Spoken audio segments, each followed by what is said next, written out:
திருமண வாழ்க்கையை வந்து நான் ஒரு கேள்வி கேட்டேன். குடும்பம் ஒன்று சொல்ல வந்து ஒரு லீகல் ப்ராசஸோ ஒரு லவ் ப்ராசஸோ? கேட்டுக்கோங்க. குடும்பம் சொல்ல திருமண வாழ்க்கைன்னு சொல்ல வந்து ஒரு லீகல் ப்ராசஸா, லோயர் மீக்கிங், அல்லது ஒரு லவ் ப்ராசஸா? இது மெயின் காரணம் குடும்ப பிரச்சனை. இந்த கேன்சர் விளங்காது. எங்கே நாட்டை பொறுத்த கூட எல்லாமே மூடி தான் நினைக்கிறேன். அன்பையெல்லாம் உங்களுக்கு அடக்கி அது வேறு எடுத்து வாய்ப்பேன். வெஸ்டர்ன் நாடு எல்லாம் திறந்துவிட்டு அவன் எல்லை மீறி போய் அவன். இந்த இஸ்லாமிய பேலன்ஸை பாருங்க. இந்த பேசிக் தெரியாதனால தான் கல்யாணம் பேச செல்லும் பிரச்சனை வர, முடிஞ்சது போகிறோம் பிரச்சனை வர. இது ஒரு லவ் ப்ராசஸ். லீகல் ப்ராசஸ் சொல்ல தலாக் புக்கில் சொல்லிக்கிறேன். அது சட்டம் வந்து சில விதிவிலக்கான சந்தர்ப்பங்கள், அது பிரச்சனை எல்லை மீறி போகிறது நாங்கள் கவனமாக நெறிப்படுத்துறது. ஆனால் பேசிக் வந்து எந்த அளவுக்கு ஹதீஸ் உங்களுக்கு தெரிந்தானே, எந்த அளவுக்கு ஹதீஸ்ன்னு பாருங்க. ஒரு கணவன் தனது மனைவியை, அது மனைவி ஒரு கணவனை நல்ல அன்பான உணர்வோடு பார்த்தா நதர இலைகா நதரல்லாஹு இலைகா நதர ரஹ்மத்தின். இதை விட ரொமான்டிக் ஒன்று சொல்ல அதிசீக்கிரம் குடும்ப வாழ்க்கை ரொமான்டிக், அதை பொருத்தமான பேர் ரொமான்டிக் தான். ஒரு கணவன் மனைவியை ரொமான்டிக்காக பார்த்தா அல்லாஹ் அவங்க ரெண்டு பேரையும் ரஹ்மத்துடைய எண்ணத்தில் பார்க்குறான். அதனால தான் நீங்கள் பாருங்க, இன்றைக்கி எங்கள்கிட்ட கல்யாணம் பேசின இடத்துல உமாவுக்கும் பிள்ளைகளுக்கு மத்தியில் சரியாக அந்த சின்னதுக்கு பொருத்தப்பாடு சரியாக அமையல. அது கல்யாணம்னு சொன்னால் அவட ஒரு கனவு உண்டு, ஒரு ட்ரீம். அப்படி தான் அப்படி இந்தக்குள்ள பிள்ளை பாஷா என்ன ட்ரீம் உண்டு, எனக்கு வரக்கூடிய ஹஸ்பண்ட் ட்ரீம் உண்டிக்கிறேன். அதோட ரொமான்டிக் உண்டு. ஏன் ரசூலுல்லாஹி ஸல்லல்லாஹு அலைஹி வஸல்லம் கூட ஆயிஷா நாயகி ரொமான்டிக்காக கனவு கண்டிக்கிறேன் தெரியுமா உங்களுக்கு? ஒரு அழகான பெட்டியில் அப்படி கண்டிக்கிறேன். அந்த வயசுக்கு அது வரும், வந்தால் தான் மனிதன். அப்போ இதெல்லாம் நாங்கள் சமூகத்தை பேசுகிற இதுகள் மூலம் பேசுகிறதே பயம். பிள்ளைக்கு வாயத்தோடு சொல்லவும் பயம் உமாட்ட வாப்பாட்ட. அப்போ அதில் நாங்கள் என்ன செய்யணும், அடக்கி வச்சுட்டு சட்டத்தை பண்ணணும். கல்யாணம் பேச சட்டம் கழிக்கிற போய் பாரு விருப்பமா சாத்தமார் மாய்மாரை கூப்பிட்டு பேச்ச முடிப்போம். அந்த பக்கத்தை நான் கவனமே வெளியே ஷேக் அல்லாஹ் சொல்கிற மாதிரி தவாஃபுக்குர் ரூஹி, மனசும் கனெக்ட் ஆகணும். இதான் அந்த சொன்ன நீங்கள் பொண்ணை போய் பாருங்கன்னு சொன்ன பொண்ணு பார்க்கறதுக்கான காரணம் அன் தௌதும பைனகுமா, அந்த பொன் தான் அன் தௌதும பைனகுமாண்ட மௌத்தாவும் வரைக்கும் இல்லை சொர்க்கம் வரைக்கும் போகும். நீங்கள் சரியாக பாருங்க. அதுதான் உங்களோட குடும்ப வாழ்க்கைன்னு சொல்கிறேன். அப்போ எவ்வளோ சீரியஸாக நாங்கள் பார்க்கணும் குடும்ப வாழ்க்கைன்னு. சொர்க்கம் வரையில் போகக்கூடிய விஷயம் உண்டு. அப்போ இதெல்லாம் வந்து பாருங்க ரொமான்டிக் வேர்டு, லவ் ப்ராசஸ் இது. ஆனால் அந்த கன்செப்டையா அப்படியான ஒரு குடும்ப இதெல்லாம் பார்க்காதனால சில இடத்துல ஹஸ்பண்ட் வைஃப் போலீஸ்கார மாதிரி தான் நிற்கிறேன், கடமைக்காக வாழ்கிறேன். அல்லது இப்போ இறுக்கமான உறவு தான் நிற்கிறேன். வாப்பா இன்னொன்னே பிள்ளை உம்பெல்லாம் ஓடி போய் கொஸ்டின் ஒழிஞ்சு கொள்ளுங்க. வாப்பா வார வாப்போட சும்மா வீட்டில் வந்து ரெஸ்பெக்ட் கொடுத்த பொஸ் மாதிரி தான் பழகுறேன். இதெல்லாம் நான் சொல்ல வர பேசிக் கன்செப்ட். நிறைய பிரச்சனை வருது, நேரம் இல்லாத சுருமா சொல்லிட்டு போகிறேன். அடுத்த முக்கியமான விஷயம் என்னென்னா, சைக்காலஜியில் ஒரு டெக்னிக் ஒன்று, அது முக்கியமான கன்செப்ட் உண்டு, இன்ட்ரோஸ்பெக்ஷன் சொல்லுவாங்க. இன்ட்ரோஸ்பெக்ஷன் இன்றைக்கு உலகத்தில் டாக்டர் உத்மான் சொல்லி அவர் தான் இஸ்லாமிக் சைக்காலஜியில் லீடிங். அவர் தான் இந்த சிக்மண்ட் ஃப்ராய்டோட மைண்டிங் அண்ட் மைண்ட் அதுக்கு பதிலாக கண்டுபிடிச்ச இஸ்லாமிக் முதலமைச்சர் அவர் தான். அழகான பெரிய ஒரு இஸ்லாமிய அறிஞர், இஸ்லாது வந்த ஒரு ஆள் அவர். அவர் சொல்ல என்னென்னா, நிறைய இந்த குடும்ப பிரச்சனையை நீங்கள் லேசாக தீர்க்கலாம். என்னென்னா நான் என்ன சொன்ன அவர் சொல்ல பண்ண இன்ட்ரோஸ்பெக்ஷன் செய்யுங்க.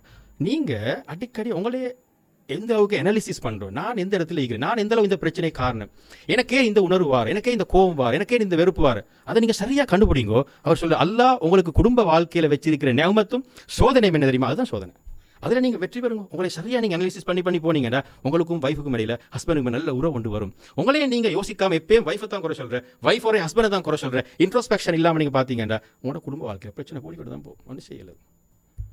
ஏன கருத்து இல்லை, இஸ்லாமிய உளவியல் ஆழமாக படித்தாக்கள் சொல்லக்கூடிய கருத்து. அப்போ இந்த அடிப்படை நாங்கள் பார்த்தோம்னு சொன்னால் இன்னொரு முக்கியமான கன்செப்ட் ஒன்றுங்கிற டாக்டரும் தெரியும், நாசிஸ் பர்சனாலிட்டின்னு சொல்லுவோம். இன்றைக்கி சில ஆண்களுக்கு எப்படின்னு சொன்னால், ஆண்கள் பக்கத்தில் நாங்கள் சொன்னால் அவங்க எப்போ நினைக்கிறவங்க 100% நான் பர்ஃபெக்ட், நான் செய்கிறது சரி, நான் ஒரு ஆண், எனக்கு எல்லாம் தூர நோக்கணும் விஷன் எல்லாம் மீக்கிறேன், நான் நிறைய சமூகத்துக்கு போகிற வெளியே வரேன் எல்லாம் தெரியும். அப்போ அதெல்லாம் நடக்கிறேன். அதுவும் ஒரு முக்கியமான காரணம் குடும்ப பிரச்சனைக்கு. வைஃபை அதனால் புறக்கணிக்கிறவன், நெக்லெக்ட் பண்ணுறேன், அவரோட கருத்தை கேட்குறதில்ல, கேட்டேன்னு சும்மா அப்படியே கேட்குற மாதிரி அப்படிங்கிற இவங்களை விட்டு கேட்டதோடு அங்கே விட்டுது கருத்து. எனவே நார்சிஸ் டைப், நான் சொல்கிறது தான் சரி, அது ஆணுக்கு இயக்கக்கூடிய இயல்பான ஒரு பண்பு தான். ஆனால் அதை பேலன்ஸ் பண்ணாதல இன்றைக்கு ஒரு ரிசர்ச் என்ன தெரியுமா, அதை நாங்கள் ரிசர்ச் காரணத்தை கண்டுபிடிக்கணும். ஆனால் இன்றைக்கு ரிசர்ச் என்ன தெரியுமா, இன்றைக்கு இலங்கையில் தலாக் கேட்டு போகிற ஆக்களில் ஆண்களை விட பெண்கள் தானே தலாக் கேட்டு போகிற விதம் கூட. ஏனது இதுவும் ஒரு காரணமாக அமையலாம், அல்லாஹ்வாலம். ஆனால் அந்த காரணத்தை நான் தேர்வு ஏன் பெண்கள் இப்போ தலாக் கேட்டு போகிறாங்க. பெண்களை பக்கம் காரணம் அளிக்கலாம், பெண்களுக்கு முடிவுன்னு சொல்ல நான் சொல்லுவாருன்னா இப்படியெல்லாம் யோசிக்கணும். சரி, பெண்கள் தலாக் கேட்டு போகிறா என்ன நடக்கும், இது இலங்கையில் கூட இப்போ. அப்போ உஸ்தாத் மன்சூர் சொல்லும் இந்த தலாக்குடைய புக் எவ்வளோ வெளிடான புக்குன்னு பாருங்கள். இந்த காலத்தை பொறுத்தவரை எவ்வளோ நாங்கள் எத்தனை பரிமாணங்களில் திங்க் பண்ணணும்னு சொல்லி இந்த குடும்பவியல் பிரச்சனை. அப்போ அந்த வகையில் அதுவும் மிக முக்கியமான ஒரு பாயிண்ட். அடுத்த மிக முக்கியமான பாயிண்ட் தான் பெண்களுடைய பகுதி. நான் என்ன தான் கதைச்சாலும் நானும் தான் நீங்கள் தான் என் வீட்டில் வந்து பெண்கள் ஆட்சி தான். நான் ஏற்றுக்கொள்ள தான் பண்ணுவேன். ப்ராக்டிக்கலாக ஆச்சு அப்படி தான், பொதுவாக அப்படி தான் எல்லோரும். அப்போ ஆட்சியில் சொல்லவா நல்ல விஷயம் தான். நான் சொல்ல வரேன் என்னென்னா, பெண்களை நாங்கள் சரியாக குடும்பவியலில் ஃபோக்கஸ் பண்ணாமல் மற்ற எல்லாம் பெரிய சொல்யூஷன் வராது.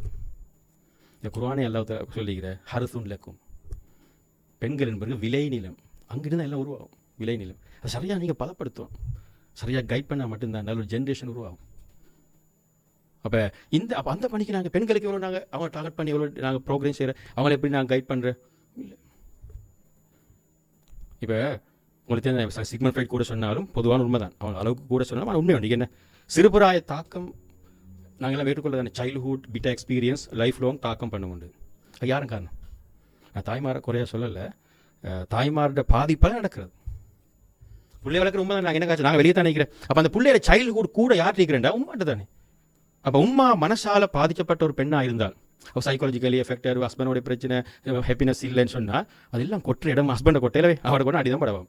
எங்கே கொட்டுற ஒரே இடம் வந்து பிள்ளைகள் தான் பாதிக்கப்படுது.